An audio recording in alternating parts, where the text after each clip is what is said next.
തളിപ്പറമ്പിൽ LDF-ലും UDF-ലും മത്സരിക്കുന്നത് CPM-കാരെന്ന് NDA സ്ഥാനാർത്ഥി N Haridas. ഇരു മുന്നണികളുടെയും പ്രയത്നം വെറുതെയാകുമെന്നും രാഷ്ട്രീയത്തോടൊപ്പം വികസനവും ചർച്ചയാകുന്ന തളിപ്പറമ്പിൽ ഇത്തവണ മാറ്റം സംഭവിക്കുമെന്നും N ഹരിദാസ് ജനം ടിവിയോട് പറഞ്ഞു. കണ്ണൂരിൽ നിന്ന് മിഥുൻ പിള്ള തയ്യാറാക്കിയ റിപ്പോർട്ടിലേക്ക്. തളിപ്പറമ്പിലെ NDA സ്ഥാനാർത്ഥി N ഹരിദാസ് തൻ്റെ തെരഞ്ഞെടുപ്പ് പ്രചാരണവുമായി മണ്ഡലത്തിൽ ഉടനീളം സജീവമാവുകയാണ്. അദ്ദേഹം ഓരോ വീടുകൾ കയറി വോട്ട് ചോദിക്കുന്ന തിരക്കിലാണ്. NDA സ്ഥാനാർത്ഥി N ഹരിദാസ് ഇപ്പോൾ നമ്മോടൊപ്പം ചേരുന്നുണ്ട്. ശ്രീ N ഹരിദാസ്, എങ്ങനെയുണ്ട് തെരഞ്ഞെടുപ്പ് പ്രചരണം, എങ്ങനെ മുന്നോട്ട് പോകുന്നു? തളിപ്പറമ്പിനെ സംബന്ധിച്ച് NDAയുടെ പ്രതീക്ഷ എത്രത്തോളമാണ്? തളിപ്പറമ്പ് ദേശീയ ജനാധിപത്യ സഖ്യത്തിന് അനുകൂലമായി വിധിയെഴുതും എന്ന് പൊതുസമൂഹത്തിൽ നിന്ന് തന്നെ ഒരു ചർച്ചയുണ്ട്. കാരണം തളിപ്പറമ്പ് മണ്ഡലത്തിൽ മത്സരിക്കുന്ന LDF-ഉം UDF-ഉം രണ്ട് മത്സരമില്ല. ഇപ്പം തളിപ്പറമ്പ് മത്സരിക്കുന്നത് CPM-ഉം BJP-യും തമ്മിലുള്ള മത്സരമാണ്. കാരണം CPM-ൻ്റെ രണ്ട് സ്ഥാനാർത്ഥികളാണ്.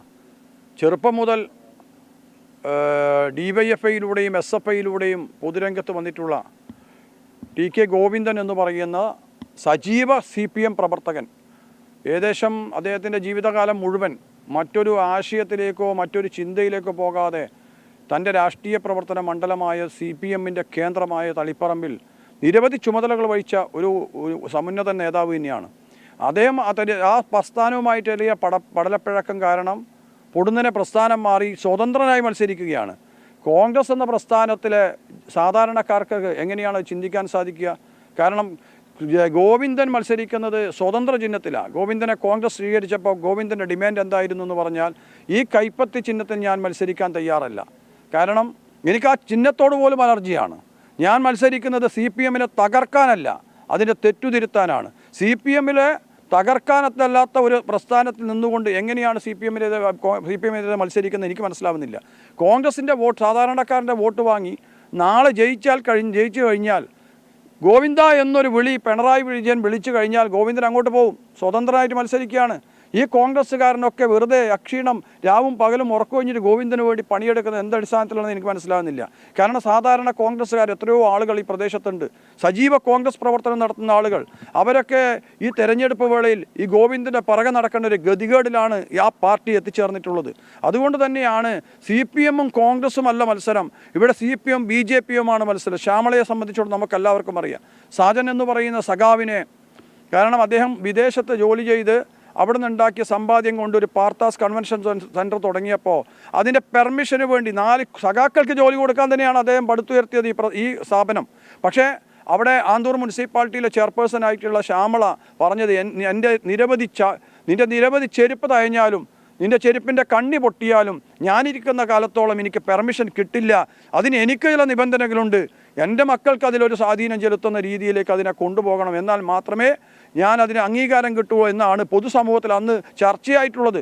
അന്ന് ശ്യാമളക്ക് തെറ്റുപറ്റിയെന്ന് അന്നത്തെ ജില്ലാ സെക്രട്ടറി P ജയരാജൻ ധർമ്മശാലയിൽ പൊതുയോഗത പ്രസംഗിച്ചതാ. ഇപ്പം ശ്യാമളക്ക് തെറ്റുപറ്റിയില്ല എന്ന് ഗോവിന്ദൻ മാഷും രാകേഷും പറയുമ്പോൾ ജനം അത്ഭുതത്തോടെ നോക്കുക. അന്നത്തെ പാർട്ടി സെക്രട്ടറി പറഞ്ഞിട്ടുണ്ട് ശ്യാമളക്ക് തെറ്റുപറ്റിയെന്ന്. ഇപ്പം ശ്യാമള തെറ്റുകാരിയാണെന്ന് മനസ്സിലാക്കിയിട്ട് പോലും ആ തെറ്റുകാരിക്ക് വേണ്ടിയിട്ട് ഈ ഭർത്താവായ ഗോവിന്ദൻ സീറ്റ് കൊടുക്കുകയാണ്.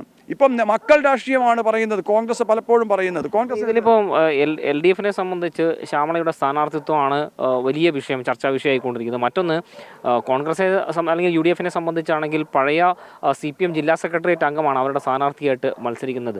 അപ്പോൾ ഇത് ശരിക്കും പറഞ്ഞാൽ ഇത് ഈ സംഭവം BJP-യെ സംബന്ധിച്ച് അല്ലെങ്കിൽ NDA-യെ സംബന്ധിച്ച് ഗുണകരമാകുമെന്ന് കരുതുന്നുണ്ടോ? 100% ഗുണകരമാണ്. സാധാരണ കോൺഗ്രസ്സുകാരന് ഗോവിന്ദന് വോട്ട് ചെയ്യാൻ കഴിയില്ല. ഇപ്പം ഞാൻ വീട്ടിൽ പോയപ്പോൾ ആ വയസ്സായ ആളുകൾ പറഞ്ഞത്, ഞാനന്ന് പശുവും കിടാവും ചിഹ്നം മുതൽ എൻ്റെ 89ാമത്തെ വയസ്സ് വരെ കോൺഗ്രസിൻ്റെ ഇന്നത്തെ ചിഹ്നമായ കൈപ്പത്തിക്ക് വരെ വോട്ട് ചെയ്തവനാണ്. ഇനി ഞാൻ ആ ചിഹ്നത്തിൽ വോട്ട് ചെയ്യില്ല. കാരണം എന്താ, എൻ്റെ സ്ഥാനാർത്ഥി ഇവിടെ മത്സരിക്കുന്നില്ല, എൻ്റെ സ്ഥാനാർത്ഥി എൻ്റെ കൈപ്പത്തി ചിഹ്നമില്ല, അതുകൊണ്ട് ഞാൻ എങ്ങനെ വോട്ട് ചെയ്യുമെന്നാണ് അദ്ദേഹം ചോദിച്ചത്. അതുപോലെ നിരവധി കോൺഗ്രസ്സുകാരുണ്ടെന്ന്, നിരവധി കോൺഗ്രസ്സുകാർ. ആ കോൺഗ്രസ്സുകാർ സ്വാഭാവികമായിട്ടും BJP-ക്ക് അനുകൂലമായി ചിന്തിക്കും, BJP-യുടെ താമര ചിഹ്നത്തിൽ വോട്ട് ചെയ്യും. അതേപോലെ തന്നെ അസംതൃപ്തരായിട്ടുള്ള ഈ സാജൻ്റെ മരണത്തിന് ഉത്തരവാദിയായ ആളുകളെ വീണ്ടും സ്ഥാനാർത്ഥിയാക്കുന്നതിന് വേണ്ടി ഭർത്താവ് കഴിഞ്ഞാൽ ഭാര്യ എന്ന രീതിയിൽ ഒരു കുടുംബാധിപത്യത്തിൻ്റെ സ്ഥാനാർത്ഥിയായി ശ്യാമള മാറിയിട്ടുണ്ട്. അതിൽ അസംതൃപ്തരായ CPM-ൻ്റെ അണികളുണ്ട്. അവർ സ്വാഭാവികമായിട്ടും BJP-യെ ചിന്തിക്കും, BJP-ക്ക് വോട്ട് ചെയ്യുമെന്നാണ് ഞങ്ങൾ പ്രതീക്ഷിക്കുന്നത്. ഈ രാഷ്ട്രീയത്തിലുപരി ഇവിടെ വികസനവും വലിയൊരു ചർച്ചാ വിഷയം തന്നെയാണല്ലോ. അപ്പം പല മേഖലകളിലും അടിസ്ഥാന സൗകര്യ വികസനത്തിലുൾപ്പെടെ ഉണ്ടായ വികസന കാര്യങ്ങളൊക്കെ തന്നെ ഈ ഒരു മണ്ഡലത്തിൽ ചർച്ചയല്ലേ? എന്താണ് അതിനെക്കുറിച്ച് പറയാനുള്ളത്? 50 വർഷക്കാലമായി CPM-ൻ്റെ MLA ആണ് തളിപ്പറമ്പിലുള്ളത്. തളിപ്പറമ്പിൻ്റെ വികസനം എടുത്ത് പരിശോധിച്ചാൽ നിങ്ങൾക്ക് മനസ്സിലാവും എങ്ങനെയാണ്. ആ ബസ് സ്റ്റാൻഡിന് പുറത്തായിട്ടൊരു ബസ് ഷെൽട്ടർ ഉണ്ടാക്കിയിട്ടുണ്ട്. ഏകദേശം 10 ലക്ഷം രൂപക്ക് പണിത് പൂർത്തിയാക്കാൻ കഴിയുന്ന ബസ് ഷെൽട്ടറിന് 25 ലക്ഷം രൂപയാണ് ഊരാളങ്കൽ സൊസൈറ്റിയിലൂടെ കൊള്ളയടിച്ചത്. സത്യം കൊള്ളയാണ് അടിക്കുന്നത്. ചെറിയൊരു ബസ് ഷെൽട്ടർ പോലും 10 ലക്ഷം 15 ലക്ഷം രൂപ കൊള്ളയടിച്ചിട്ടുണ്ടെങ്കിൽ കേരളത്തിൽ ആകമാനം എത്ര കൊള്ളയടിച്ചാണ് പൊതുസമൂഹം വിലയിരുത്തട്ടെ. അതാണ് ഞങ്ങൾ പറഞ്ഞത്. ഒരു വികസനവുമില്ല. വികസനം എന്ന് പറയുന്നത് ഒരു സംഗതിയും അവിടെ തളിപ്പറമ്പിൽ ഉണ്ടായിട്ടില്ല. നല്ലൊരു ബസ് സ്റ്റാൻഡ് ഇല്ല, ഇടുങ്ങിയ ബസ് സ്റ്റാൻഡാണ്. ഒരു നല്ലൊരു മാർക്കറ്റില്ല, ഒരു എന്താ പറയുക, ഒരു സ്റ്റേഡിയം ഇല്ല. അതിന് ഗവൺമെൻറ് ഹോസ്പിറ്റലാണെങ്കിൽ വിവിധ ഡിപ്പാർട്ട്മെൻറ്റുകളില്ല. അവിടെയുള്ള ഒരു ഓക്സിജൻ സെൻറ്റർ തുടങ്ങിയിട്ടുണ്ട്. 1.5 വർഷക്കാലമായി 1,75,00,000 രൂപ ചെലവഴിച്ചിട്ട് പൂർത്തീകരിച്ചിട്ട് പണി ഇന്നും പൂർത്തീകരിച്ചിട്ടില്ല. അങ്ങനെ നിരവധി പ്രശ്നങ്ങൾ, കുടിവെള്ളം കിട്ടാത്ത മേഖലകൾ നിരവധിയുണ്ട്. ഇപ്പോൾ മഴ പെയ്താൽ വെള്ളം കെട്ടിക്കിടക്കുന്ന വെള്ളം നിറഞ്ഞ് സ്ഥലം മാറിപ്പോകേണ്ട ഗതികേടുള്ള നിരവധി സ്ഥലങ്ങളുണ്ട്. ഇങ്ങനെ കുറേ പ്രശ്നങ്ങൾ അഭിമുഖീകരിക്കുന്നുണ്ട്. അതിനൊന്നും ഒരു ശാശ്വത പരിഹാരം കാണാൻ MLA എന്ന നിലയിലോ നഗരസഭ ഭരിക്കുന്ന UDF എന്ന നിലയിലോ അവർക്ക് രണ്ടുപേർക്ക് പരിഹാരം കാണാൻ സാധിച്ചിട്ടില്ല. BJP വന്നു കഴിഞ്ഞാൽ എന്തൊക്കെ മാറ്റങ്ങൾ ഉണ്ടാക്കാൻ സാധിക്കുമെന്നാണ് BJP കേരളത്തിൽ പറയുന്നത് രാഷ്ട്രീയമല്ല, വികസനമാണ്. 3 കാര്യങ്ങൾ BJP ഉറപ്പ് നൽകിയിട്ടുണ്ട്. ഒന്ന്, വികസനം കേരളത്തിൽ കൊണ്ടുവരും. 2047 ഭാരതം വികസിത ഭാരതമാകുമ്പോൾ കേരളം വികസിത കേരളവുമായി മാറണം.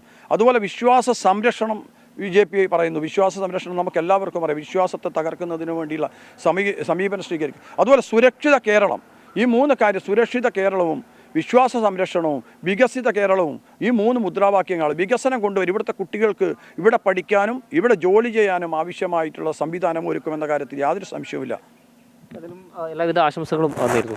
ഏതായാലും വലിയ സജീവമായി തന്നെ തളിപ്പറമ്പ് മണ്ഡലത്തിൽ N. ഹരിദാസ് തൻ്റെ തെരഞ്ഞെടുപ്പ് പ്രചാരണവുമായി മുന്നോട്ട് പോകുന്നു. വികസനവും അതുപോലെ തന്നെ കൃത്യമായ രാഷ്ട്രീയവും പറഞ്ഞുകൊണ്ട് തന്നെയാണ് അദ്ദേഹം വോട്ട് തേടുന്നത്. K. സുബിത്തിനൊപ്പം മിഥുൻ പിള്ള, ജനം, കണ്ണൂർ.